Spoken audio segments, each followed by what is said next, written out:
So here's something I learned during my time in elected office. Politics and leadership are not the same thing.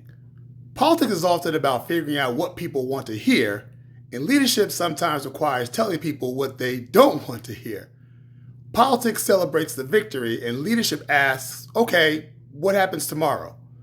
And in 2010, I learned that firsthand during one of the most difficult budget crises in Newark's history. See, in 2010, Newark was facing a massive financial crisis, and Mayor Cory Booker proposed creating a municipal utilities authority, an MUA, as part of his solution to address the city's financial problems. The proposal was extremely controversial. My city council colleagues and I ultimately voted it down. Politically, that was the easy part. The proposal was unpopular, and some of my colleagues were more than happy to crow about defeating the mayor's plan. But there was one problem. We still had an approximately $100 million budget deficit, and defeating the mayor's proposal didn't make that deficit disappear. At the time, I was chair of the city council's budget committee, and I understood something that I think gets lost too often in politics.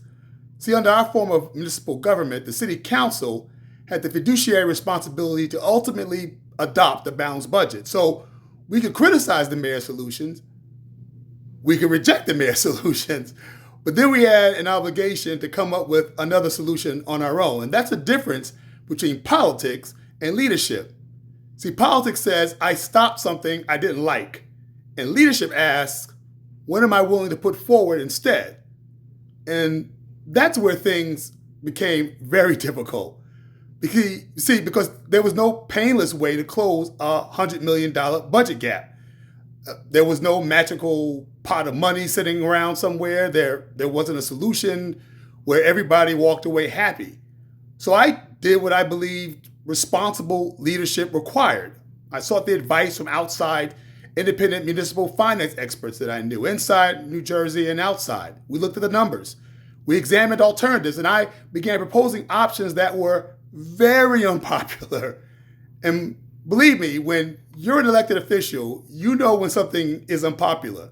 The phone calls come, the emails come, the meetings get really uncomfortable, and people who liked you yesterday suddenly aren't very happy with you today. And that's when you discover whether you're interested in holding office or actually governing. Because leadership doesn't mean ignoring the public, quite the opposite. You listen, you explain, you reconsider when someone presents a better argument, but ultimately, elected officials are sometimes required to make decisions based not on what's popular today, but on what they believe protects the community tomorrow. And there's another lesson here. Opposition is easy when you don't have to provide an alternative. We see it constantly in politics today. Someone proposes something, the other side attacks it, the proposal fails, everybody celebrates, and then 6 months later, the original problem is still sitting there. That's not governing.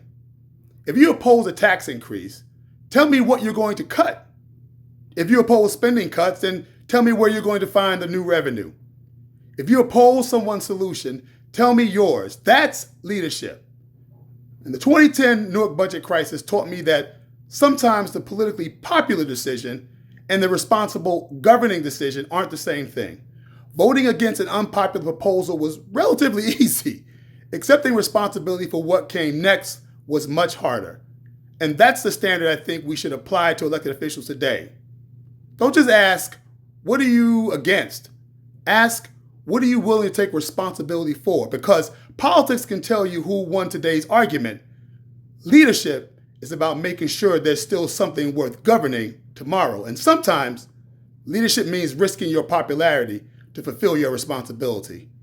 This is Rice and Reason, the thoughts of a former elected official, law school graduate, and current husband, father, and advocate sharing practical insights on politics, culture, education, faith, and leadership. Subscribe to the channel. Like and share the content, please. And remember to think, it ain't illegal yet.